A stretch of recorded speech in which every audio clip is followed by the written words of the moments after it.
हाँ, Galaxy on 7 pro, आपका नाम लिखो बेटा।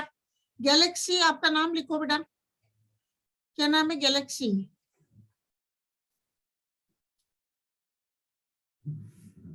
गैलेक्सी ऑन 7 प्रो, ये नहीं चलेगा बेटा, आपका नेम लिखो बेटा।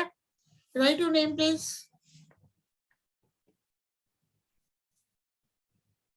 On 7 pro, Komal Verma.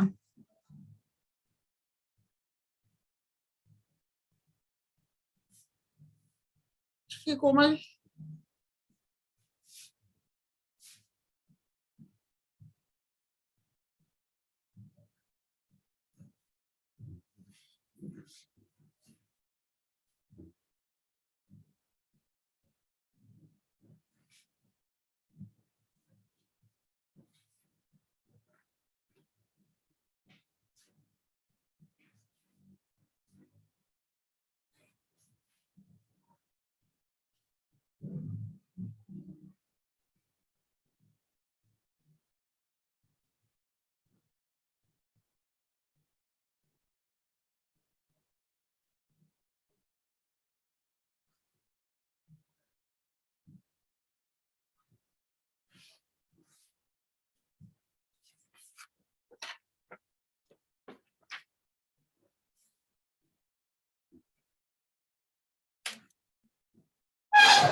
हाँ बेटा कोमल वर्मा, आप ही आए हो, अभी देखते हैं बेटा और जने आ जाए। ये तो अपन तो Yes, लेंगे ma'am. बेटा।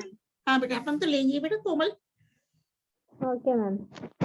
हाँ मैंने मैसेज भी दिया है, अभी ज्योति सेन आ गई हम।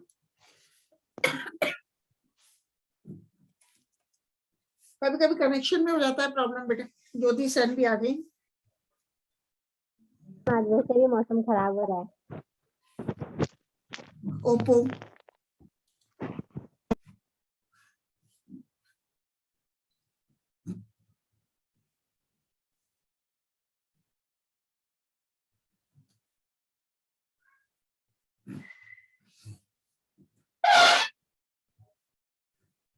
ज्योति सेन, ज्योति मीना।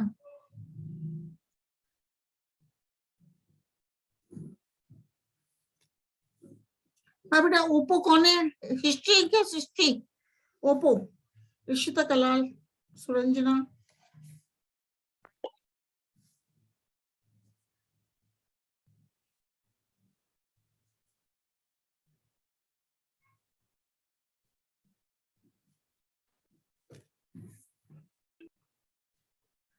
ज्योति सेन, कोमल वर्मा, ओप्पो।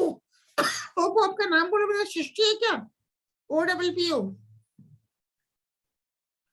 हाँ, ओप्पो नाम बोलो बेटा, सृष्टि गोयल।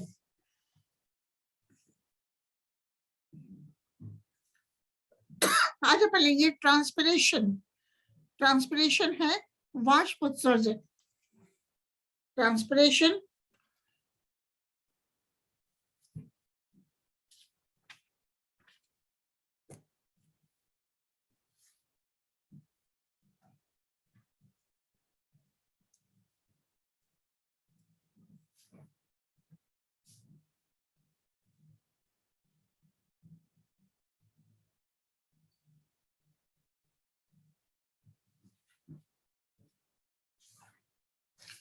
अनुष्का ये है।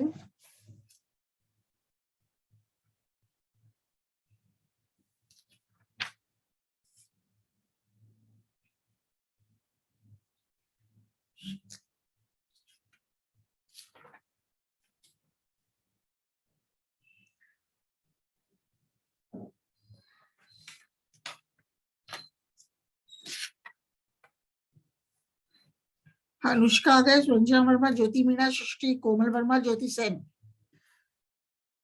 ऋषिता कलाल।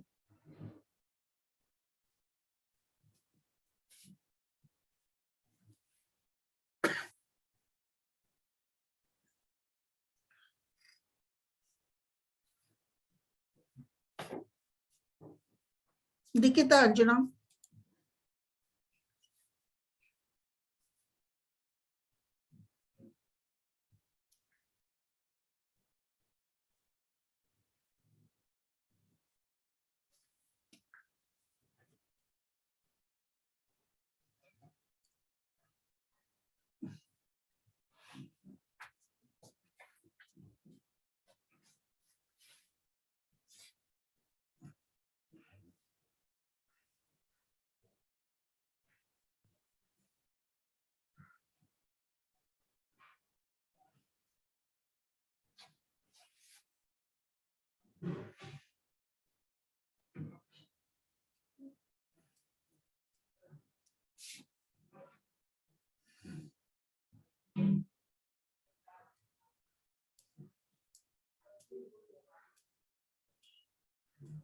अनुष्का, अनुष्का पहले भी थी क्या? कल भी आई थी क्या आप बेटा अनुष्का?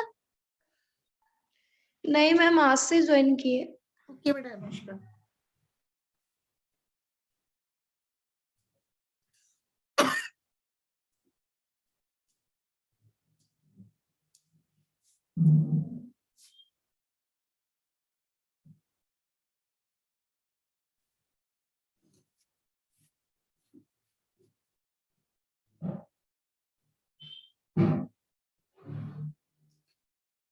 रुचि कुमारी मीणा, रुचि भी आ गई।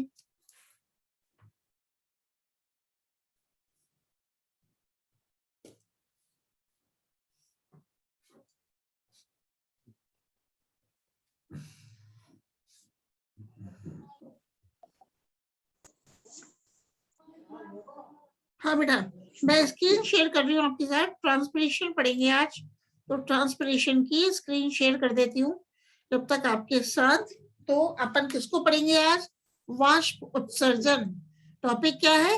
वाष्प उत्सर्जन का टॉपिक है। ठीक है, तो अपन देखते हैं पादप अपना जीवन चक्र पूरा करने के लिए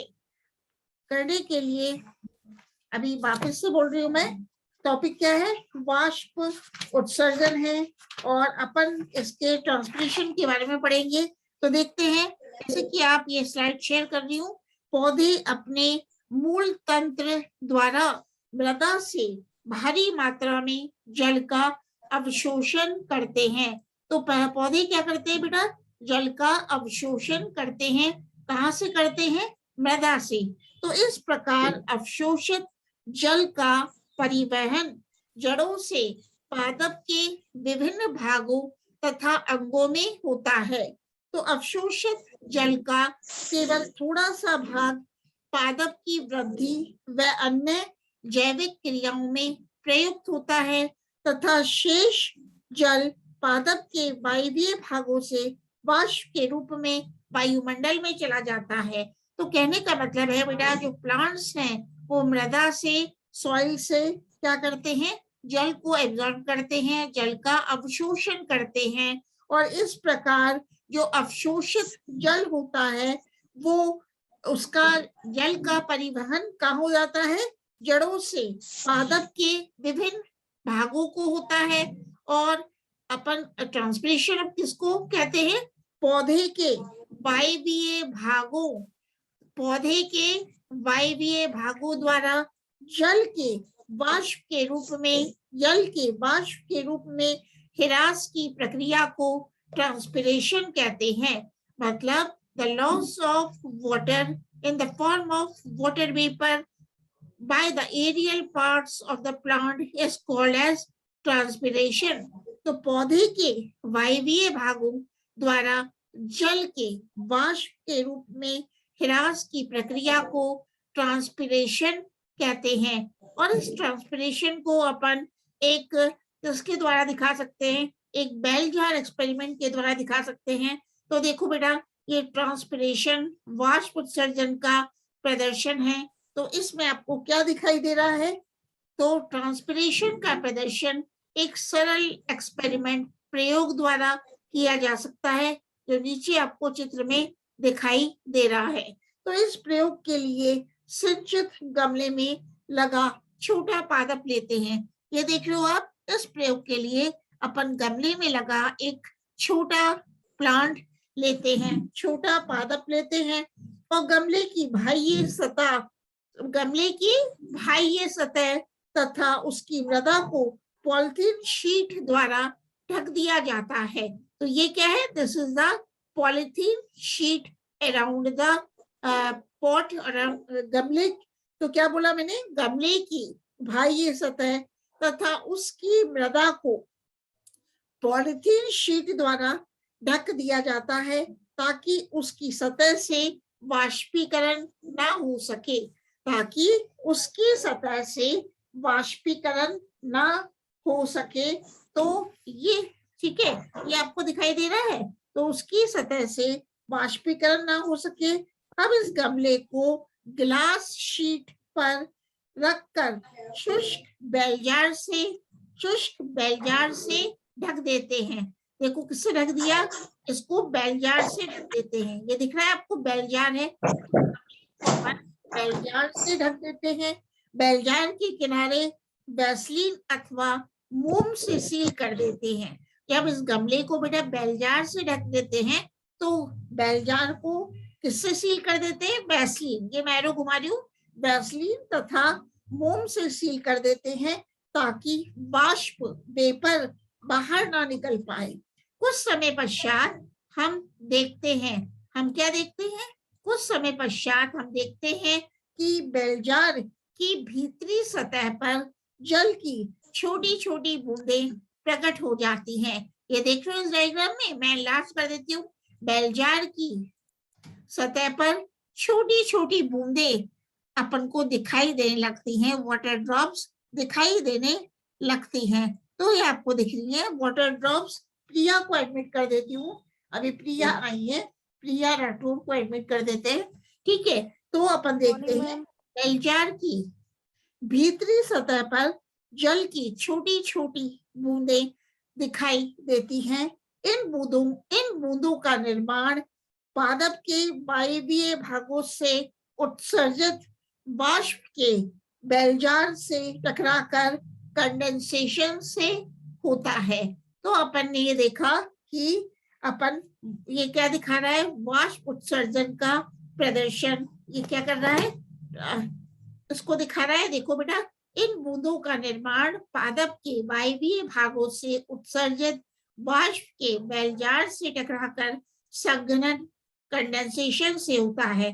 तो अपन ने क्या किया है, सिंपली एक पॉटेड प्लांट लिया है क्योंकि गमला है, और इस गमले को अपन पॉलिथीन से ढक देते हैं और इसके चारों तरफ एक बेलजार से इसको कवर कर देते हैं, और बेलजार को सील किससे कर रखा है, वैसलीन से। बेलजार को सील वैसलीन या मोम से कर देते हैं, और उसके पश्चात हम देखते हैं बेलजार के अंदर कुछ वाटर ड्रॉप्स दिखाई देती हैं। तो अब अपन पढ़ते हैं कि वाष्प उत्सर्जन क्रिया में, ट्रांसपिरेशन प्रोसेस में जल का ह्रास जल के वाष्पीकरण इवेपोरेशन के कारण होता है, परंतु यह क्रिया वाष्पीकरण से भिन्न होती है। तो अपन पहले पढ़ते हैं, मतलब रेस्पिरेशन व ट्रांसपिरेशन में क्या अंतर है। अपन पढ़ेंगे ट्रांसपिरेशन नहीं, इवेपोरेशन। ये देख रहे हो बेटा, ट्रांसपिरेशन है, इवेपोरेशन में क्या अंतर है, मतलब वाष्प उत्सर्जन व वाष्पीकरण इवेपोरेशन में क्या अंतर है। तो पहला है ट्रांसपिरेशन। ट्रांसपिरेशन में वाष्प का निर्माण पादप के आंतरिक ऊतकों में होता है, जबकि इवेपोरेशन में वाष्प का निर्माण जल की मुक्त सतह पर होता है, जल की मुक्त सतह पर होता है। तो ये है ट्रांसपिरेशन एंड इवेपोरेशन के बारे में अपन देख रहे हैं, ठीक है। तो अपन ट्रांसपिरेशन एंड इवेपोरेशन का क्या लेते हैं, नीतू बागड़ी को एडमिट कर रही हूँ, एक मिनट। दूसरा है इसमें, मतलब ट्रांसपिरेशन में भौतिक व जैविक दोनों क्रियाएं सम्मिलित होती है, जो पादप संरचना तथा कार्य की अवस्था पर निर्भर करती हैं, जबकि इवेपोरेशन में केवल एक भौतिक क्रिया है जो वातावरणीय कारकों पर निर्भर करती हैं। एक नीतू को एडमिट कर देते हैं, नीतू बागड़ी को जो आई है अभी, ठीक है। और ट्रांसपिरेशन प्रक्रिया को जीवित कोशिकाओं में, लिविंग सेल्स में कार्यरत अनेक दाब नियंत्रित करते हैं। ट्रांसपिरेशन प्रोसेस को जीवित कोशिकाओं में कार्यरत अनेक दाब नियंत्रित करते हैं, और इस क्रिया में, लेकिन इवेपोरेशन में इस प्रकार के दाबों का नियंत्रण नहीं होता है। चौथा है, फोर्थ है, ट्रांसपिरेशन पौधों में एक आवश्यक बुराई, नेसेसरी इविल है, जो पत्तियों की सतह को नम व ठंडा रखता है, लेकिन इवेपोरेशन के फलस्वरूप सतह शुष्क हो जाती है।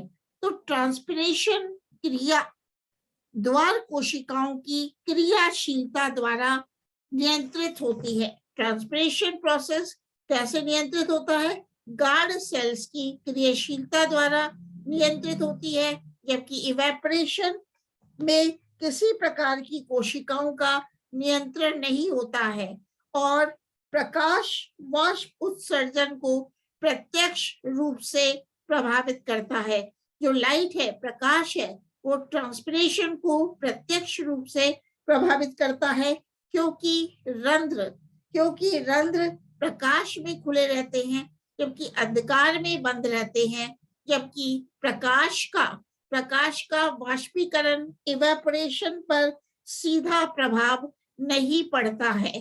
तो ये हो रही है अपनी ट्रांसपिरेशन की बात। कुछ मैं इंग्लिश में बता देती हूँ। तो what is transpiration, what is transpiration.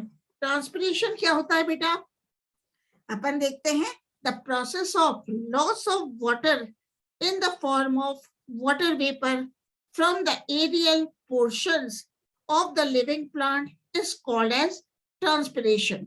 वापस बोल रही हूँ, the process of loss of water in the form of water vapor from the aerial portions of the living plant is called as transpiration.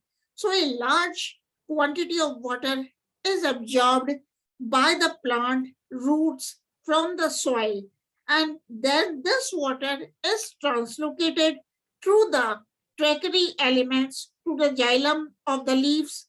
Only a small fraction of the total water absorbed from the soil is permanently retained by the plant. ठीक है, तो the amount of water lost by transpiration is very high.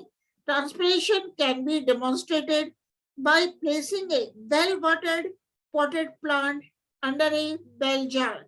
The pot and the soil are covered with a polythene sheet or aluminium foil. मैं वापस दिखा रही हूँ वो diagram. The pot, देखो बेटा, वापस उसी डायग्राम को शेयर करती हूँ। This is the pot. the pot and the soil, they are covered with a polythene sheet, So this, or the pot is covered with the aluminum foil. Why? So that no water can escape except through the plant.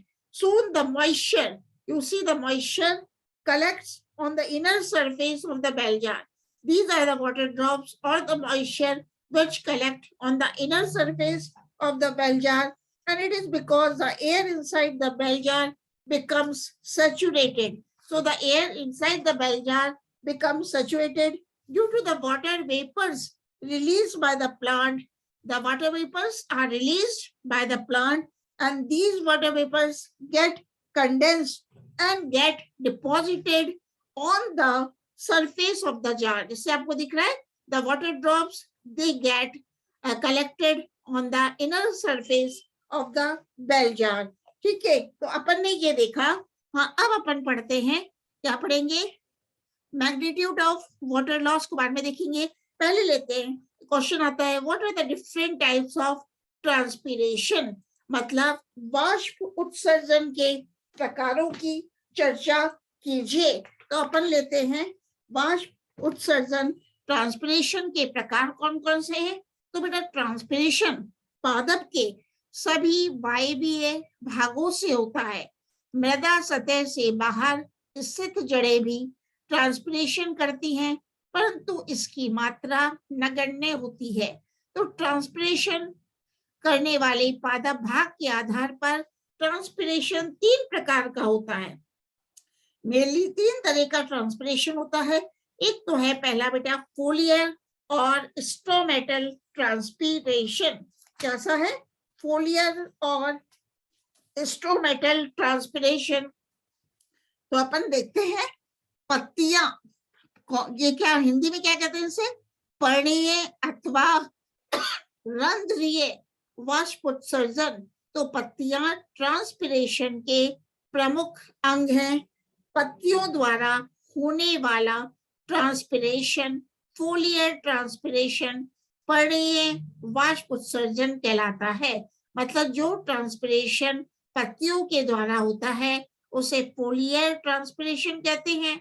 और पत्तियों से जल का ह्रास रंध्रों के द्वारा होता है, इसलिए इसे स्ट्रोमेटल ट्रांसपीरेशन, रंध्रीय वाष्प उत्सर्जन भी कहते हैं. मतलब चूंकि अपन देखते हैं जब लीव्स का सेक्शन काटते हैं तो पत्तियों से जो जल का ह्रास होता है, लॉस होता है, वो स्ट्रोमेटास रंध्रों के द्वारा भी होता है, इसलिए इसे स्ट्रोमेटल ट्रांसपीरेशन भी कहते हैं. तो पादप द्वारा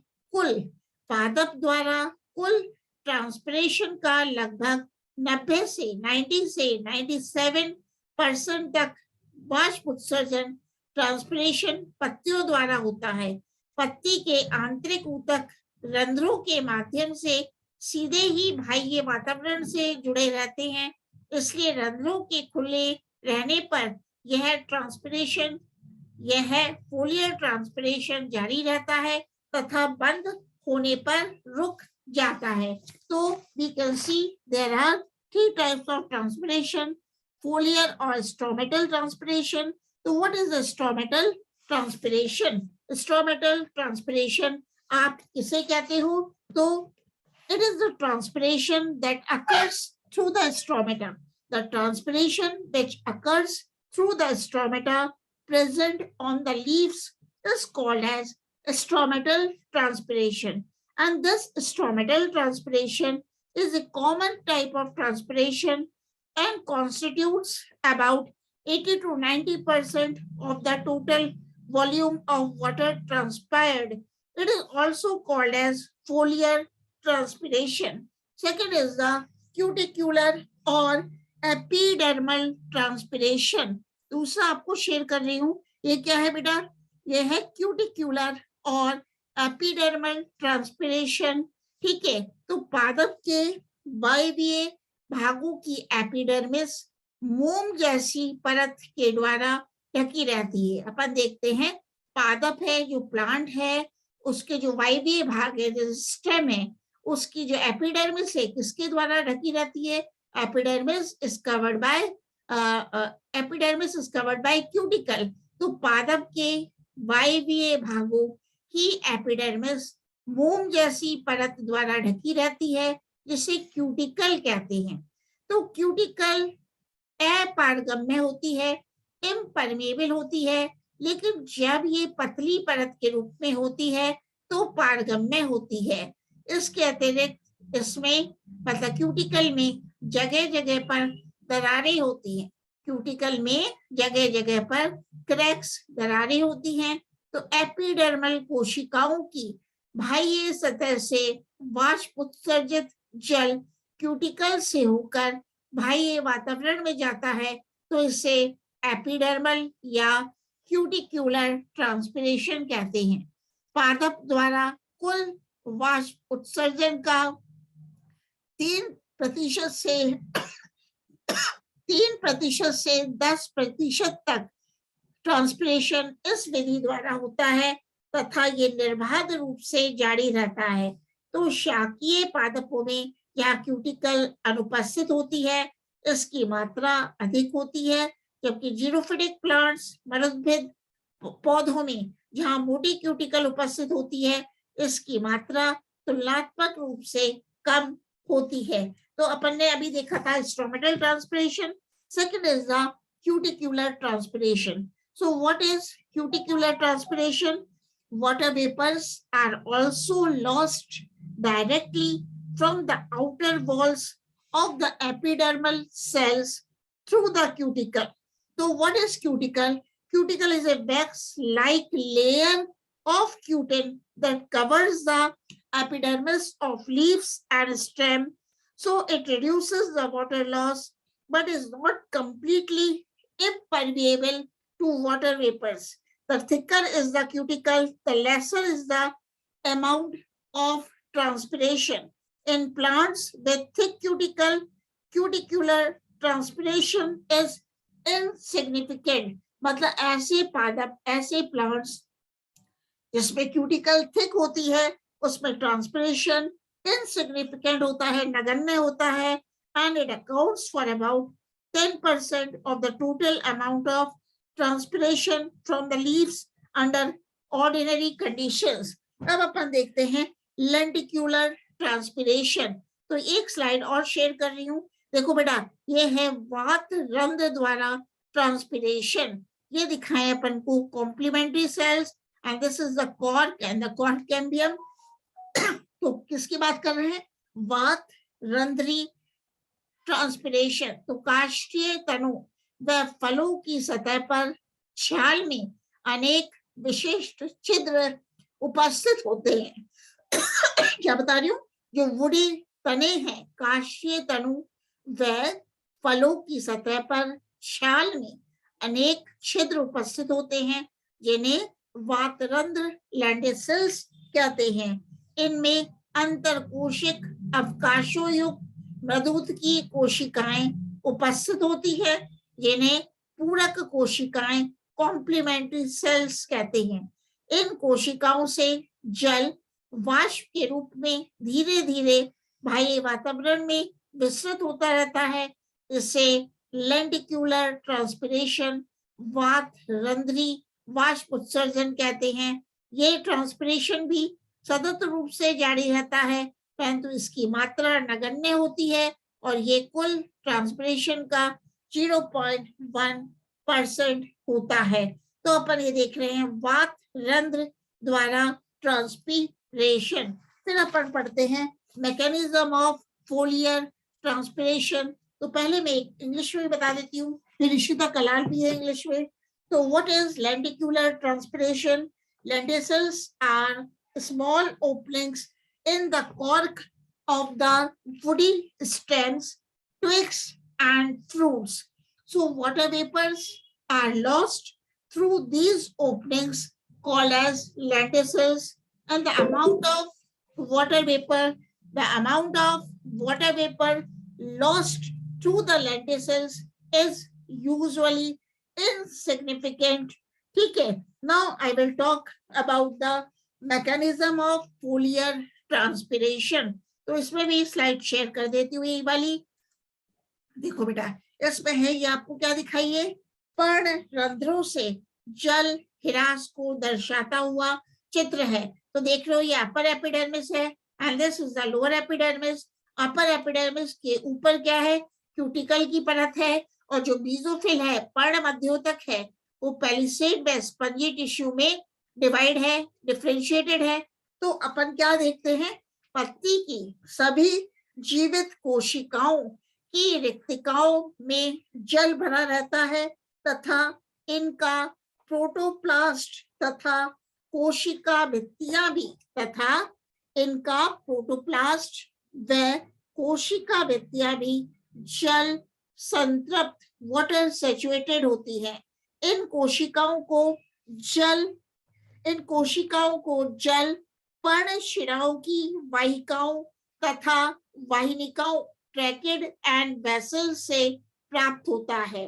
इस प्रकार सभी कोशिकाएं स्फीत अवस्था में होती हैं, क्योंकि अंतरकोशिक अवकाशों का डीपीडी डिफ्यूजन प्रेशर डेफिसिट स्फीत कोशिकाओं की तुलना में अधिक होता है। अतः स्फीत कोशिकाओं से जल परासरण द्वारा ऑस्मोसिस द्वारा अंतरकोशिक अवकाशों में आ जाता है। इस क्रिया के फलस्वरूप अंतरकोशिक अवकाश जल संतृप्त हो जाते हैं। सभी अंतरकोशिक अवकाश आपस में एक दूसरे से जुड़े रहते हैं तथा रंध्रों द्वारा बाह्य वातावरण के संपर्क में होते हैं। बाह्य वातावरण अंतरकोशिक अवकाशों तथा उपरंध्रीय गुहा की तुलना में कम संतृप्त होता है और डीपीडी का मान अधिक होता है। इसलिए जल वाष्प के रूप में खुले रंध्रों से बाहर विसरित हो जाता है। अब बात करेंगे स्ट्रोमेटल ट्रांसपिरेशन की, या उससे पहले अपन देखते हैं बेटा कि distribution and frequency of stromata. तो रंध्रों का वितरण तथा आवृत्ति, रंध्रों का वितरण एवं आवृत्ति। तो सोनियल अक्सर भी आ गई अभी, ठीक है। तो किसी को कोई क्वेश्चन से पूछता है, प्रतिभा भी है, ठीक है। तो प्रतिभा, सृष्टि, मनीषा भी आई हुई है। तो कोई क्वेश्चन है जो अपने ट्रांसपिरेशन स्टार्ट किया है बेटा, ट्रांसपिरेशन, ठीक है। प्रतिभा का नाम भी लिख लेती हूँ मैं, प्रतिभा आ गई, प्रतिभा शर्मा, निकिता, अंजना, अनुष्का आई गई थी पहले, सोनिया लक्सार, अनीता नहीं आ रही आज, अनीता नहीं आई, सोनिया लक्सार, अनीता जांगिड़ नहीं जुड़ा होगा, नीतू बागड़ी तो नहीं, मनीषा है, मनीषा भी आ गई है ना, मनीषा का भी नाम लिख लेते हैं। अब कोई क्वेश्चन है आप लोगों का, मनीषा, हाँ, जो ये ट्रांसपिरेशन सृष्टि तो है, तो अभी 1:40 होने वाले हैं, तो अपन इसको फिर बाद में कंटिन्यू इसी को कर लेंगे आज, या दूसरे टॉपिक को करेंगे कल, जो फॉसिल्स लिया था उसके आगे वाले उसको। तो आप बताओ, ज्योति मीणा कोई दिक्कत है, ज्योति सेन, अनुष्का, निकिता, अंजना, हाँ, मनीषा, नीतू बागड़ी, सृष्टि गोयल। तो आगे इसी में थोड़ा मैं बता देती हूँ फिर, ठीक है। आप लोग नहीं बोल रहे तो इसी में बता देते हैं, थोड़ा इसको ही कंटिन्यू करते हैं, ठीक है। अब मैं बता रही हूँ बेटा डिस्ट्रीब्यूशन एंड, मैम, हाँ, डिस्ट्रीब्यूशन एंड फ्रीक्वेंसी। हाँ बेटा बोलो, अब बोलो आप। फोलियर ट्रांसपिरेशन वापस बताओ मैम। इसका फोलियर ट्रांसपिरेशन कौन बोल रहा है बेटा? मैं इसलिए पूछू, हिंदी मीडियम वाले बोल रहे हो, इंग्लिश मीडियम वाले? फोलियर ट्रांसपिरेशन कह रहे हो ना, तो कौन बोल रहा है बेटा? हिंदी मीडियम। ज्योति बोल रहे हैं? नहीं मैम, अनुष्का बेटा सुनना, बेटा फोलियर ट्रांसपिरेशन पूछ रहे हो ना बेटा, तो फोलियर ट्रांसपिरेशन को क्या कहते हैं अपन हिंदी में अनुष्का? पर्णीय अथवा रंध्रीय ट्रांसपिरेशन। तो जो पत्तियों के द्वारा होने वाला ट्रांसपिरेशन क्या कहलाता है अनुष्का? फोलियर ट्रांसपिरेशन कहलाता है। पत्तियों द्वारा होने वाला ट्रांसपिरेशन पर्णीय वाष्प उत्सर्जन फोलियर ट्रांसपिरेशन कहलाता है। पत्तियों से जल का ह्रास रंध्रों के द्वारा होता है। अपन अनुष्का देखते हैं जो लीव्स है उसमें स्टोमेटास प्रेजेंट होते हैं, रंध्र पाए जाते हैं। तो पत्तियों में जो जल का हिरास होता है, वाटर लॉस होता है, वो रंध्रों के द्वारा होता है। इसलिए इसे रंध्रीय ट्रांसपिरेशन, रंध्रीय वाष्प उत्सर्जन मतलब फोलियर स्टोमेटल ट्रांसपिरेशन भी कहते हैं। तो पत्ती के आंतरिक ऊतक रंध्रों के माध्यम से सीधे ही बाह्य वातावरण से जुड़े रहते हैं। अपन देखते हैं जो मैं बता रही हूँ, लीव्स में स्ट्रोमेटास पाए जाते हैं, रंध्र पाए जाते हैं, और इन रंध्रों के द्वारा, स्ट्रोमेटास के द्वारा जो पत्ती में लीव्स है उसके जो आंतरिक इंटरनल टिश्यूज है, आंतरिक ऊतक है, वो किससे जुड़े रहते हैं? आपस में बाह्य वातावरण से जुड़े हुए रहते हैं। ठीक है, तो रंध्रों के खुले रहने पर यह स्ट्रोमेटल ट्रांसपिरेशन जारी रहता है। पत्तियों में स्ट्रोमेटास पाए जाते हैं, और जब ये रंध्र मतलब स्ट्रोमेटास ओपन होते हैं तो रंध्रों के द्वारा, स्ट्रोमेटास के द्वारा वाटर लॉस होता है, जल का हिरास होता है, और इसे स्ट्रोमेटल ट्रांसपिरेशन कहते हैं। लेकिन जैसे बेटा ये जब रंध्र बंद हो जाते हैं, मतलब ये क्लोज हो जाते हैं स्ट्रोमेटास, तो ट्रांसपिरेशन रुक जाता है। ट्रांसपिरेशन की क्रिया स्ट्रोमेटल ट्रांसपिरेशन रुक जाता है।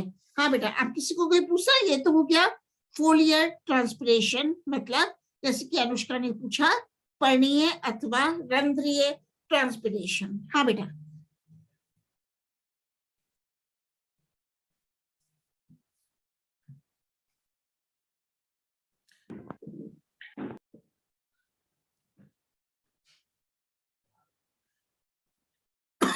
आया था। और किसको कुछ पूछना? अनुष्का का तो हो गया बेटा, ज्योति सैन, ज्योति मीना, नीतू बागड़ी, मनीषा, सबको आ गया, मतलब प्रतिभा शर्मा, है ना, इशिता कलाल, सोनिया। आज पूजा कुमावत भी नहीं आई, हरदम तो आती है। एक साक्षी मीना, साक्षी पीपलीवाल, साक्षी मीना बोल गई मैं, साक्षी यादव। ठीक है, और किसको कुछ पूछना है? No ma'am. अच्छा बेटा, और मैं वापस से आपको ये बता देती हूँ, मैंने क्या बताया, क्यूटिक्यूलर ट्रांसपिरेशन। तो वो क्या होता है? अपन देखते हैं पादप के वायवीय भागों की एपिडर्मिस मोम जैसी परत के द्वारा ढकी रहती है, जिसे क्यूटिकल कहते हैं। तो ये क्यूटिकल क्या होती है बेटा? ये अपारगम्य होती है, इम्परमेबल होती है। लेकिन जब ये क्यूटिकल पतली परत के रूप में होती है तो ये पारगम्य होती है, परमेबल होती है। इसके अतिरिक्त इसमें मतलब क्यूटिकल में जगह जगह कुछ दरारें पाई जाती हैं। तो एपिडर्मल सेल्स की बाह्य सतह से वाष्प उत्सर्जित जल क्यूटिकल से होकर बाह्य वातावरण में जाता है। इसे एपिडर्मल या क्यूटिक्यूलर ट्रांसपिरेशन कहते हैं। तो ये मीटिंग तो एंड कर देती हूँ मैं बेटा, फिर अपन ज्वाइन कर लेंगे, फिर नेक्स्ट पेपर लेंगे अपन। इसमें कोई अभी भी कोई दिक्कत है तो पूछ लो, है ना, नहीं तो इसको एंड करके नेक्स्ट मीटिंग में लेंगे अपन, जो अपनी 2:30 बजे तक है ना फिर क्लास, जैसे 2:25 तक।